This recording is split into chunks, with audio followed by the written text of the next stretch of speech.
We prioritize work, family, friends, getting our hair done, buying new clothes, partying, social media, Netflix. Sometimes a lot of destructive behaviors and things. But do we prioritize breakthrough? Do we prioritize growth and healing? Hey, beautiful souls, welcome to the channel. My name's Danny Green, and I assist healers and empaths as they heal from burnout and create holistic sustainability for themselves. So today, I'd like to share with you 5 reasons to create space for breakthroughs in your life. When we finally decide to commit to our path, to healing ourselves, getting to know ourselves, healing ancestral wounds, whatever you want to call it, healing this burnout, living our purpose, it requires a lot of work. And life doesn't stop. Work doesn't stop. The family and friends don't stop. The destructive patterns don't stop right away. Right? The fun can't stop. We have to have that joy. But it requires a lot of work. There's a lot of breakthroughs, and there's a lot of things that transpire leading up to the breakthroughs and navigating the breakthroughs and post breakthroughs. It's a whole healing integrative cycle that affects our mind, our body, our energy, our spirit. And a lot of the times as we begin this path, sometimes we're 1 foot in, 1 foot out. Sometimes we think we're committed, but we haven't really sat down and said, you know what, I'm choosing better this time. I'm done with this. I'm not doing this again. And we kind of have to get to that commitment of self. We kind of have to get to that rock bottom point of like, how many times are we going to go through this before we decide to choose ourselves, before we decide to say, I'm worthy. But when we do, like I said, life starts to change. All those other things can still be priorities, but what becomes the biggest priority is your healing, is your growth, is your alignment with self. And when this happens, when we try to live the old life, when we try to still stay in the functioning, doing all the things is what I'm going to say, when we try to keep rolling at the pace in which we're rolling, it doesn't really align with the healing aspect, right? With the prioritizing of the breakthrough aspect. Because a lot of the times we have a foundation, a life that's created, that's set up, that does not have any space for that in the schedule. And this could be metaphorical, right? Or it could be literal. So if you are one of these people that are going, and filling up all your space, check your calendar. Look at your calendar. What does that look like? If you needed a few days to experience a breakthrough, and we'll talk more deeply into this, but if you needed a few days to look different, okay, to take care of you, would there be space to do that? Would you have the courage and the strength within yourself to create that space? So just sit and think with that for a second. And it's okay if you're not there, because I've been there. That's why I'm sharing this with you today. Okay. So what are some reasons that we need to have prioritize breakthrough? The first reason I wrote down is responsiveness versus reaction. When these breakthroughs happen, we think breakthroughs are all this beautiful, beautiful thing, this thing that brings us joy, this thing that brings us money, this thing that brings us more friends and the career that we want. And to an extent it is, but there's a whole lot of pain and shit and gruesomeness getting there. And these breakthroughs typically start with a trigger, right? Something triggers this emotional response inside of you that says, hey, I've got a wound here and this is an opportunity for growth. Are we going to heal or are we going to not? Triggers are never fun. We're human. It's going to be messy. It's going to be ugly. Sometimes we're going to hit them with grace and sometimes we're not. Okay? And that's just how it is, and we can accept that. However, when these triggers arrive, okay, if the schedule is so packed, if the priority lies in all the other places, except for prioritizing the breakthrough, except for having the space for the breakthrough. Then what happens is we're already in fight or flight, fawn or freeze, right? We're already in survival. So when these triggers come up, we're going to meet it with a reaction versus a response. A reaction versus a response. Now, it's okay to be reactive, so no shame or guilt here. You're going to be reactive from time to time, but as we progress, as we move through this journey, we're attempting to become more responsive versus reactive. So when we're reactive, okay, let's say this breakthrough happens, this trigger happens, and maybe we always think of triggers as like a bad thing. Like, I have an abandonment wound and somebody was doing something that perceived like abandonment, right? But we can get triggered from opportunities in a more realistic aspect, such as like someone could invite you to an opportunity. Someone could invite you to do something that you've been dying to do for years, right? And that triggers a fear inside of you, or that triggers a wound inside. And so maybe we start freaking out and we pass up the opportunity, right? We pass up that opportunity for growth and expansion either way. But so triggers, right, can look very wide. So if we are already in that fight or flight mode, then we hit that, we react and give a response based off the fear, based off the trigger, based off the wound that the finger's getting pushed into. Whereas if we prioritize breakthrough, then we can choose, we have the power to choose, we can choose to attempt to be responsive instead of reacting. When we react, it's survival mode, so that 9 times out of 10, the decision, the choice, the action we choose to make with the reaction, whether or not that's what is said, whether or not that is an action taken, such as like doing something physically, it's always going to end up being in alignment with compounding that wound. It's always going to be in alignment with fear and not necessarily expanding and navigating that growth opportunity. When we are responsive, responsiveness allows us the time to actually connect to ourselves. So that may look like when we get triggered, we need to take a beat. Easier said than done, I know.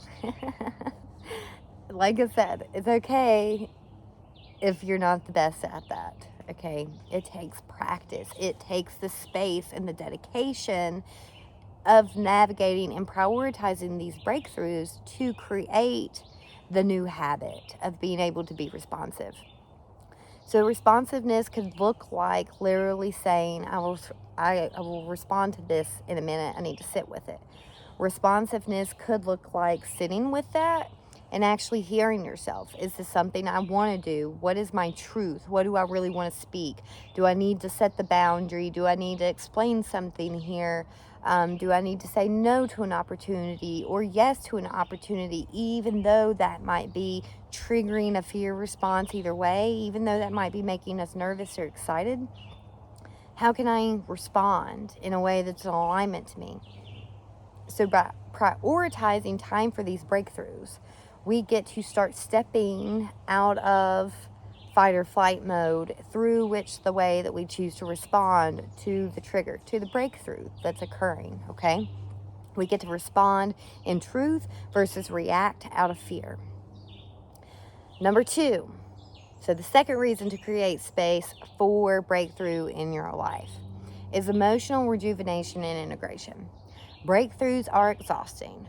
No matter if that means you are holding your ground through a family dynamic, maybe your family's taking a lot of advantage of you, maybe, you've experienced some sort of assault, maybe it's a job opportunity. Again, so many things. When you go to respond, when you go to speak your truth, honor your truth, not react out of fear, whenever you take the action to do whatever, whether or not that's speaking verbally, taking an action, saying yes to an opportunity, declining an opportunity, there's going to be an emotional reaction. Therefore, you are probably going to be emotionally exhausted.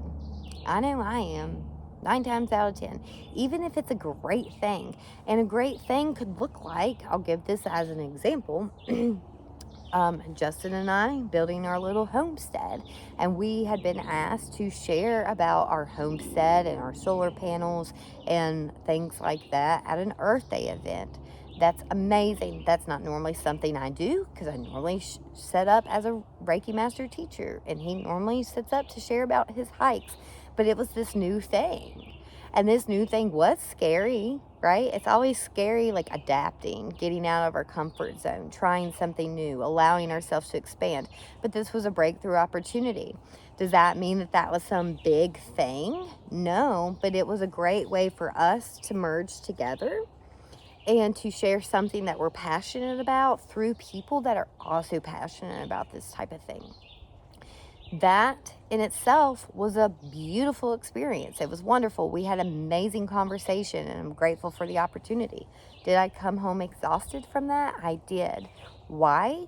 Because I had to emotionally process. I had to emotionally change. I had to shift myself out of fear, right? Like, ooh, something new. It's a little intimidating. It's a little scary.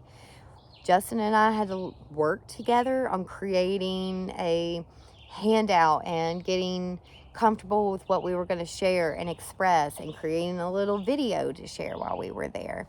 It was new for us. We worked together a lot. We built our homes. We've had jobs that are the same at campgrounds. We're not unfamiliar with working with each other, but we've never blended in that type of setting before. So that was new. So again, this was something beautiful. Let's say it's an argument with your spouse. Let's say you found out something terrible about a family member.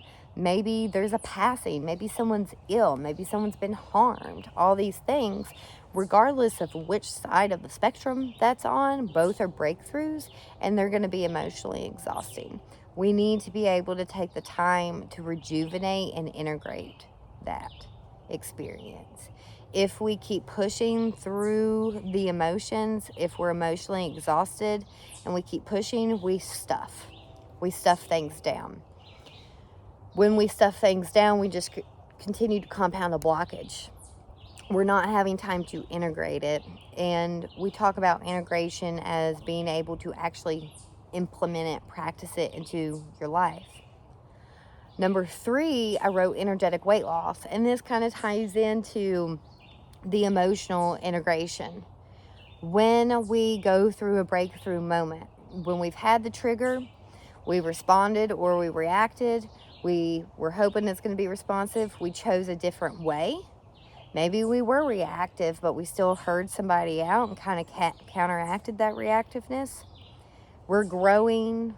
We're hearing ourselves, we're listening to the things, we're having the conversations, we're taking the action, we're doing the work. We are changing on an energetic level. Our cells, our DNA are shifting, are changing, are healing. Kind of like a caterpillar. You know, like when a caterpillar goes into its cocoon and actually like melts down into a liquid, and then that liquid turns into the butterfly. That's what happens every single time we go through one of these breakthroughs, no matter how small or how large. No matter if it's a huge fight or it's a great opportunity. No matter if it's like a big T response or trauma or a little one. It's the same process through our body, through our being. And I put energetic weight loss because that's literally what happens when you stand up for yourself, when you speak your truth, when you step outside your comfort zone, right? You are laying a load down. You're laying a weight that you've been carrying around for who knows how long. Maybe it's generational and you all have been carrying it in your DNA for multiple generations. But when you create the time to do this, you lay that weight down, and that's going to feel exhausting. Anybody ever backpacked? I use hiking as an example of this a lot. when you've got your backpack on and you're carrying everything that you need with you, and sometimes we have things in there we don't need, right? Unnecessary weight. And you're climbing these mountains or walking these trails day in, day out, and you finally get to take a break, and you take that backpack off and you sit it down, and you're like, whew, and it feels amazing, right? It feels amazing to lay that weight down. It feels amazing to make it to your destination for your hike, right? And get to like lay your stuff down and set up camp. But you're exhausted because of the journey, because of the time that you had to carry the backpack, because of the time that you had to carry the weight. And in order to continue to move through the breakthrough, in order for these habits, in order for this responsiveness to continue to evolve and to be integrated into your life, you have to have the time to rejuvenate from it. That's the time that you use to reflect.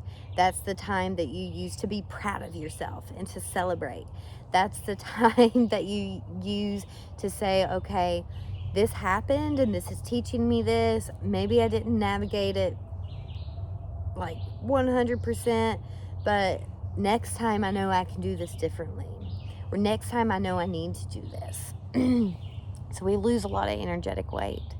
And it's a beautiful thing, but the body has to take time to heal from that too, right? Number 4.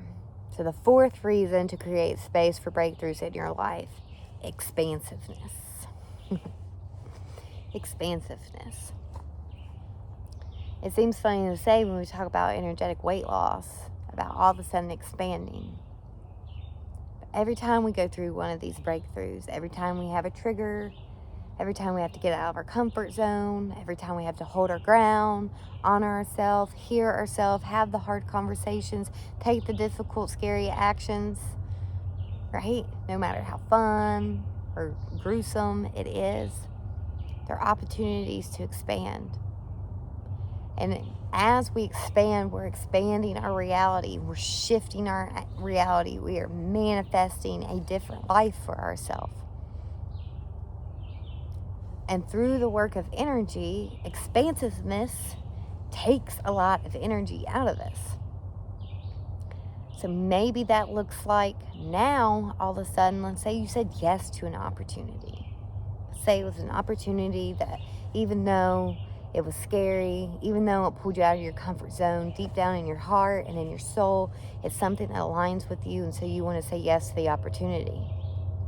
Well, now, maybe that opportunity requires you to take more time, like create YouTube videos, or go to work a couple more hours a week. Now, all of a sudden, there's more time, right? Now, all of a sudden, you've got to fill that space up with the expansiveness, with the new way of being.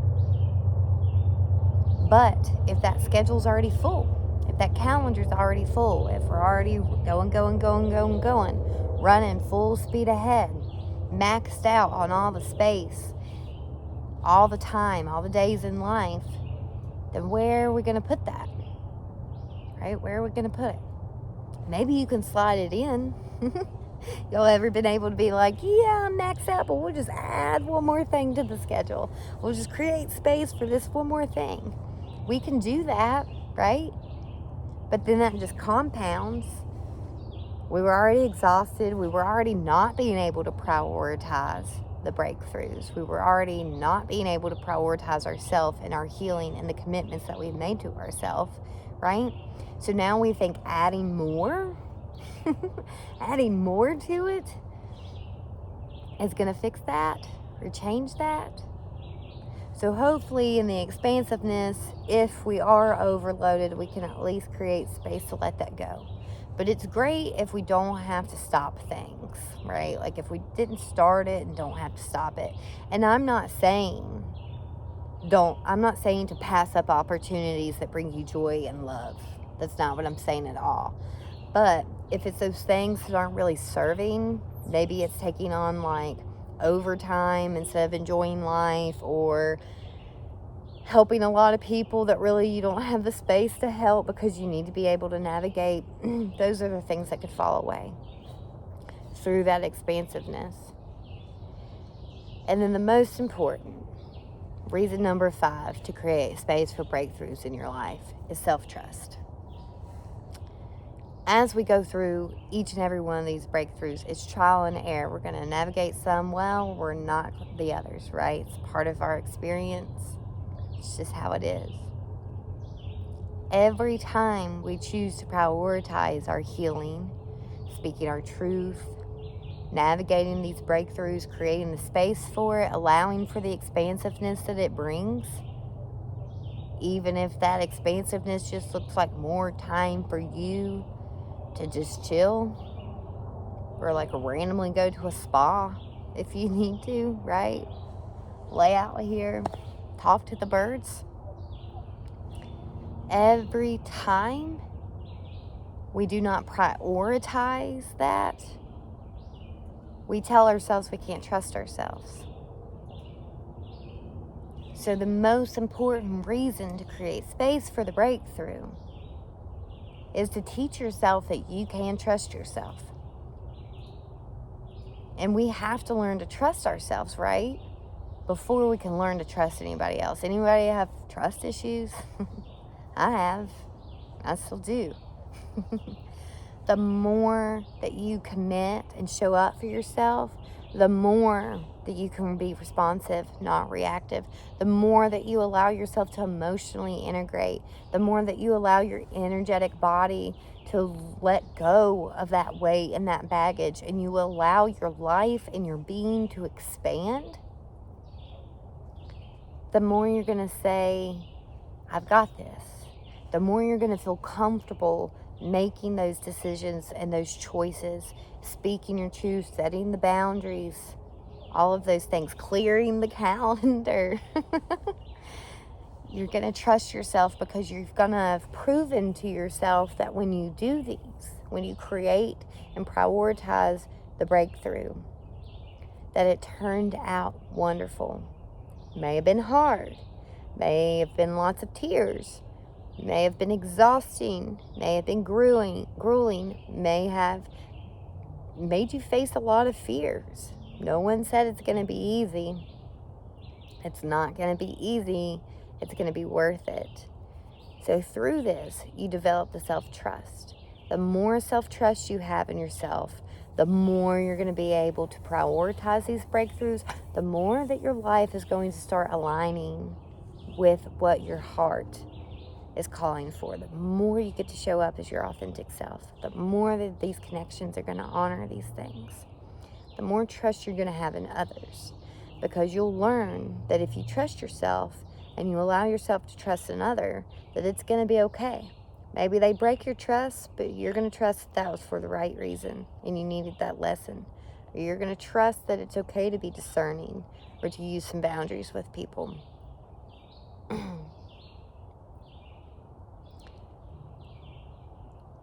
I always kind of end these videos like this is there's going to be pushback. I said it's not easy, right? Bosses, friends, family, yourself, your spouses, people are going to push back on this. But you have to prioritize yourself. You have to create the space to prioritize you and your growth. And that is not a selfish thing. And we can prioritize others while we go through this as well, right? So it's not like going like, oh, I can't hang out with anybody. But there's going to be pushback.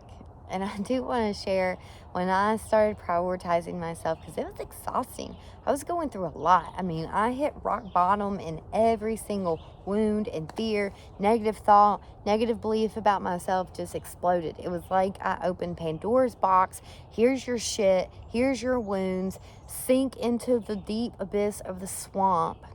Figure it out, is how it felt for years. And I have a friend, a wonderful friend. She's been with me all of my life. But we hung out all the time. And a lot of the times when we hung out, even though I enjoyed it, and I enjoy hanging out with her, a lot of the times it was a distraction from what I was needing to do. And a lot of the times I didn't have the emotional capacity because I was dealing with Pandora's box here, right? She wasn't able to see that or understand that at the time. We just weren't in alignment on that leg of our journey. So when I started prioritizing, she'd get really mad at me, and she'd guilt trip me, and she'd give me a hard time, but I'd stand my ground even though it hurt my feelings, and even though I felt like I was hurting hers. And I'd reassure her, like, I love you, but I have to do this. 5 years later, she's having her Pandora's box, and she's like, I did not realize what you were doing, why you were doing it, why you needed to do it at the time. I was so mad. I was so angry. But it's exhausting. It's hard. There's a lot. It requires a lot of energy to navigate your breakthroughs. And she's like, I get that now, right? Because she's needing all that space to navigate it as well. So I just felt called to share this with you. I hope this helps you feel seen and heard.